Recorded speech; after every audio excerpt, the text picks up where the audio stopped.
This video is by Thomas Brush. It's called The Dark Side of Game Development. From the point of view of a game dev, and he's talking about the dark side of gaming. Let's go. This is the story of a dream come true. My dream of making indie games from my bedroom. And all how it all right. eventually turned me into a lonely, frustrated, depressed monster. Stick around and I'll tell you my story, and hopefully you'll learn how to avoid the dark side of game dev. Okay, and this is interesting to me because I've always been interested in game development. I've dabbled in it a little bit on the side, and so, yeah, I want to hear what he's got to say. Mutation number 1. The maturation paradox. Okay. I had done it. My first commercial game was kickstarted. Sure, there was a long road ahead to finishing the game. I had to do beta testing. I had to ensure there weren't any bugs when we launched on Steam. I had to port to console. I had to partner with my publisher and put together an extensive marketing plan, but at least the game was halfway done, right? So I thought. Here's the thing, growing as an artist, as a developer, as a composer, as a game developer, it's kind of a paradox. Growing means that the game you created 2 months ago kind of sucks, at least in your eyes. So after the 30-day... That's so true. I think that's true with any art, anything creative or artistic. It's like, oh, that thing I just made that I was really proud of, now I'm working on this new thing, or I have this idea for this new thing, and now that thing sucks. Kickstarter campaign for my game. I remember that sinking feeling, sitting alone in my home office. I hated my game. I was determined to basically start the game over. I had to. It was kind of a compulsion. And feature after feature were scrapped and recreated over and over and over again because I was constantly growing and becoming better. And by the way, Actually, I mean, especially when starting out, maybe that's a good thing. Like, you're learning new tools and tricks, you're learning more about art, you're learning more about, like, design and gameplay and stuff like that. Maybe that's a good thing. Maybe if he had just released it, like, as is or whatever, or you know, with all the systems and components and art and everything as is, maybe it wouldn't have been as good of a game. So, I could argue it's a good thing. I can understand why he's saying it's like a dark side, because you can get into this kind of cycle and never complete it. But... I don't know.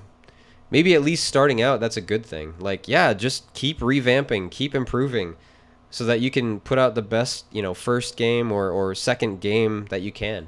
I know this sounds weird considering I'm kind of complaining now, but my 3D art program is 40% off. Plus, you're going to get my 2D art program completely free. There you go! Get in that free ad on your video. Oh, that's awesome. There's just 250 seats available and a week left for the sale event. You're going to learn basically everything me and my team do to make breathtaking art for 2D and 3D games. Join the thousands of students in a private Discord server. Click below and I'll... Hey, by the way, I know this guy's offering like this whole package or whatever, but if you go back and watch some of his older videos, he gives away a lot of free, like, advice, free pointers, free everything. I mean, yeah, you have to dig through the videos to find it, so maybe it's more convenient to have it all in one, like, paid package, but the package is like $1,000, so...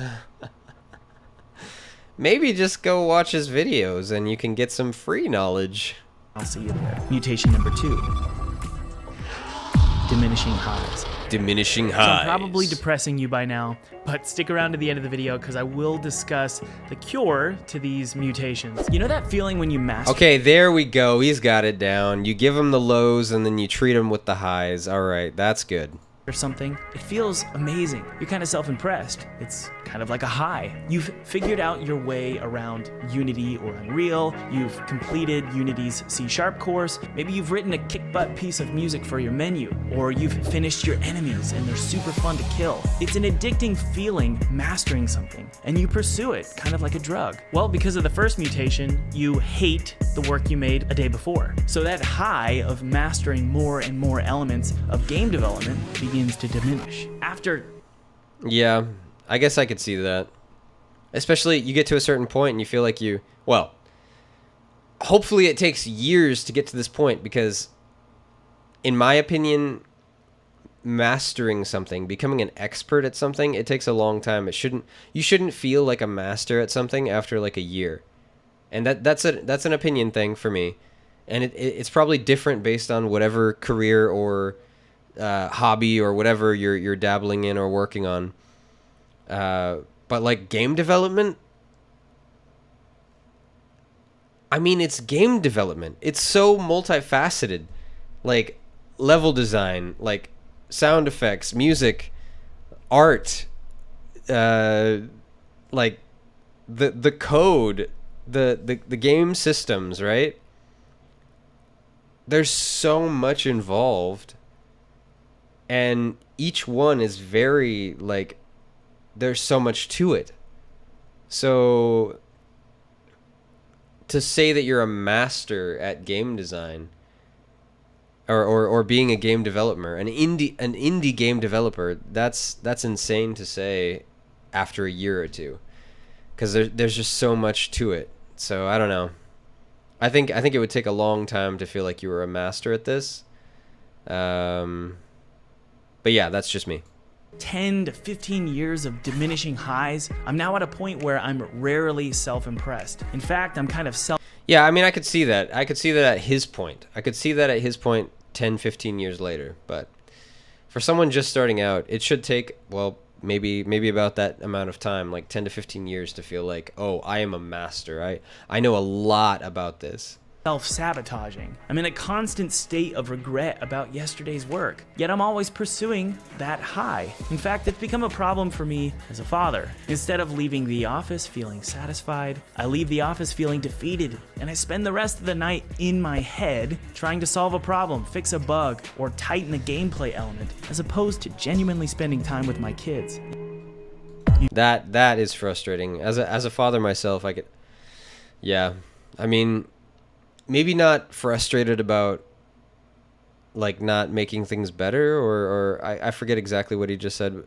But for me, the thing that sticks out, yeah, like leaving the office or the computer and being still stuck in my head about what I was working on. I struggle with that too, like separating it, like wrenching out the hook or the, I don't know, the stake in my chest that is the work I was working on. It's hard to do sometimes. Mutation number 3, the numbers trap. So this is where you become the person you swore you'd never become. All the right. businessman. You're constantly thinking about staying afloat, game sale events, marketing, creating more games that are more Get in there, get out there, spread the word. Go to all the events, talk to all the people, make sure everyone knows. Yeah, but I mean, that's what you got to do, especially as an indie game dev, I would think, right? You got, like, marketing has to be even more important, right? Because either nobody knows your name or a lot fewer people know your name, especially bigger names don't know your name, right? So you got to get yourself out there. profitable and more commercially viable. Keeping your business afloat becomes your reason for making games. Your entire mode of operation acts like a black hole, devouring your energy, your motivation, your love for the craft, and worst of all, your family. Mutation number 4, the identity collapse. Uh-oh. No matter what you pursue, if you pursue it too hard, it's going to become your identity. Let me know in the comments, how many of you view yourselves through a lens of identity? If you do, what is that lens? Let me know. Maybe. See, I mean, everybody's going to struggle with this to some degree. Because I do think that's true, right? So you do something super hard, like, oh, I'm trying to stream. Maybe someday I'll feel like I am a streamer. If somebody took streaming away from me and I'm not a streamer anymore, what am I? Maybe someday I would feel like that. But I mean, I've kind of worked on this. Like, I know that I'm multifaceted. I know that I'm not so shallow that I'm just one thing. I don't really know where that comes from. Maybe like encouragement from parents at a young age. I'm getting really deep here, but I really don't know where that comes from. But yeah, I know that some people do struggle with that. Like, if they lose their job and everything about them was their job, they're going to be crushed. They're going to be absolutely crushed. Because I was the, whatever, business analyst or whatever, and now I'm not. What am I? Yeah, it's got to be hard to deal with. You say, I'm a game developer, or I'm a coder, I'm an entrepreneur, I'm an artist. Sure, this can be a reasonable thing for you to say, but not when you pursue it too hard. Yeah. Because eventually that identity is everything. And then you learn something devastating. That identity does not satisfy. Now, I know it's hard to believe, but reaching this island, this destination of becoming a full-time game developer, it doesn't feel good for long. It's like anything. Let's say you're really hungry, and that pizza finally arrives at your door. After 5 slices, you're on to the next thing. What if that pizza was your identity? You're the guy. 5 slices? Come on. Come on. Give me a Little Caesars pizza. No, sorry. Give me like 3 Little Caesars pizzas on the weekend with friends when I'm really hungry. And I'll probably eat like 6 or 7 pieces myself. I mean, yeah, I feel like throwing up afterwards, but I do it. That loves pizza. You're pizza man. You are a mouth. Give me pizza. Pizza. Pizza. Pizza. Then you eat it and you're satisfied. Now who are you? You're no one. The same is true with your career. Mutation number 5. I've looked worse, believe me. Rebirth. Mischief, marriage. Okay, so here I am. A monster. Well, not really. That was true a couple months ago. Then I just gave up. Right now I'm at a good point where the suffering of constantly pursuing highs from making games and making money and getting prestige, it's just not worth it to me. Now I just want to make great games, great videos, and great resources for you guys. Yeah, it's important to get to that point, right? If you can get over that hurdle of like, okay, this is stressful, this you know, I'm pushing way too hard, or I'm focusing on the wrong things, blah blah blah. I just want to enjoy myself. Like, that's super important, because otherwise, how are you going to keep doing it? You're just going to burn yourself out. You're just going to like hate it. You're going to resent it, because you know you're not enjoying it. You know you're pushing for the wrong things that you don't actually care about. Yeah, that makes a lot of sense. This change didn't happen overnight, and I'm sure I'll struggle with the residue of these mutations for a long time. So, should you quit your dream of making indie games? No, not at all. That's not what I'm saying. I want you to keep pursuing making games as a full-time developer, but here's what you need to do about each mutation. For mutation number 1, the maturation paradox, every week you grow as a developer, but every week you're gonna hate what you made previously, right? The solution here is to remember the price of your game. At the end of the day, you're making a game that's the price of a Big Mac meal with a large McFlurry. Don't overvalue your game in your mind. It's okay if it's flawed. Now, I think that's important for a lot of developers. I think maybe a lot of indie developers struggle with that. They know, or they feel like I poured everything into this game. I got to get $60 out of it. No. Like, AAA studios with like hundreds of employees who are all pouring everything, at least for the 8 hours a day that they work, into that game. They charge $60 for a game. You're one guy pouring everything, or maybe a couple of guys, who knows, pouring everything into the game. And you're not able to have the same level of output, just literally because of like how many hands can you possibly have working on it compared to a AAA studio, right? Like, unless you're spending years longer making it or something. I don't know how you would equate that out, but yeah, overvaluing your game. Like, indie game studio, like, you have a pretty good idea, but maybe it can't have all the mechanics or whatever that bigger games have. $10 for the game. 20 bucks, 15, somewhere in there. Maybe 30 if it's like you really had a killer idea and nobody else has done this idea and you know it's going to crush, like people will love this mechanic or whatever. Maybe 30. Like, this is new, this is cutting edge, it's going to be hella fun. Come on, everybody's going to love it. Maybe 30 bucks. But $60 for an indie game? Nah.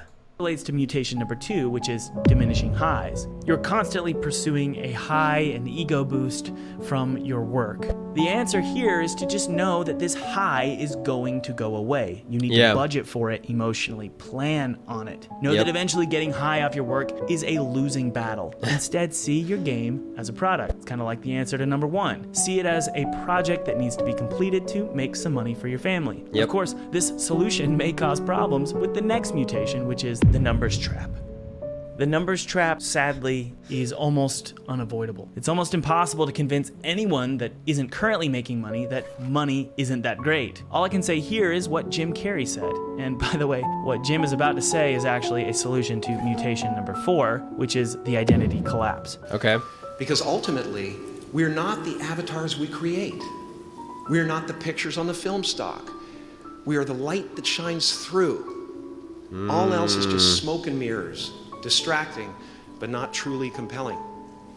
I've often said that I wished people could realize all their dreams and wealth and fame, and so that they could see that it's not where you're going to find your sense of completion.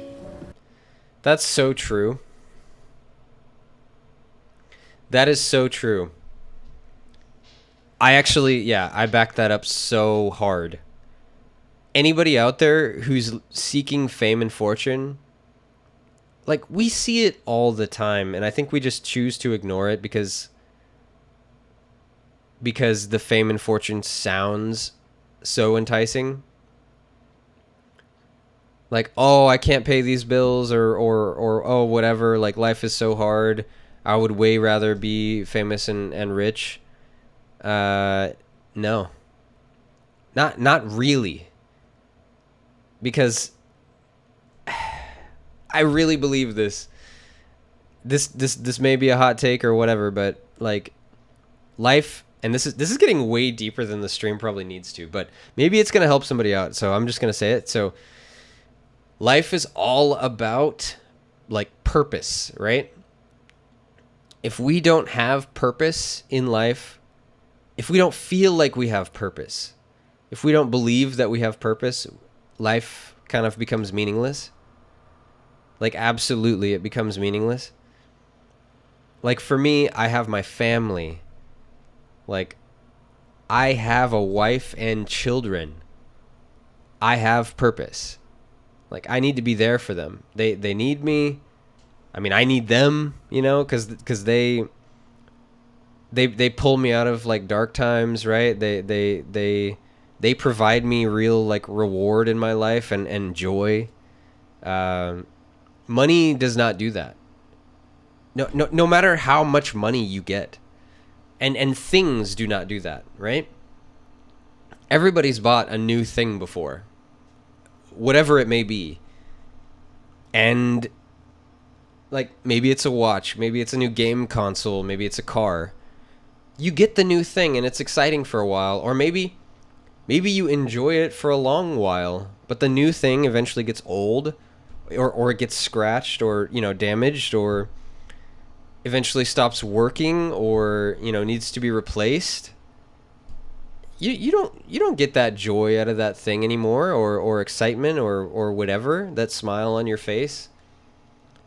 Eventually, you know, you get another thing. And yeah, when you have all the money in the world or whatever, and you can just buy all the things, those things don't really make you happy anymore, because you didn't work really hard to save up or whatever to get the thing. Like, there's like a sliding scale. It's like, if you have basically $0, but you're able to save up for something expensive and buy it, it's super rewarding. But if you have like $1 million, we're up here now. We have $1 million, and you buy that expensive thing from before, it's no longer expensive because you can just afford it, no problem. And there's that rewarding feeling from the saving, and the buying the expensive thing is no longer there. So you're just like, wow, I just bought the thing. Cool. Throw it in the collection of other things. So you can't rely, in my opinion, on things for rewarding like life, for purpose. You got to find that purpose somewhere else, and something deeper, I guess, is the best I can say. I hope this video was helpful and that you avoid the mistakes that I've made. And remember, I want you to continue your dream of making indie games full-time. That's awesome, and I want you to succeed. I just want you to do it differently than I did and do it with right thinking. And by the way, remember, He's like a game dev parent. Don't do what I did. Learn from my mistakes. No, I mean, seriously, it's all good advice. This guy's good. I really like his videos. If you guys enjoyed that video, please check out his other videos. Check out his channel. Subscribe to his channel. That's Thomas Brush on YouTube.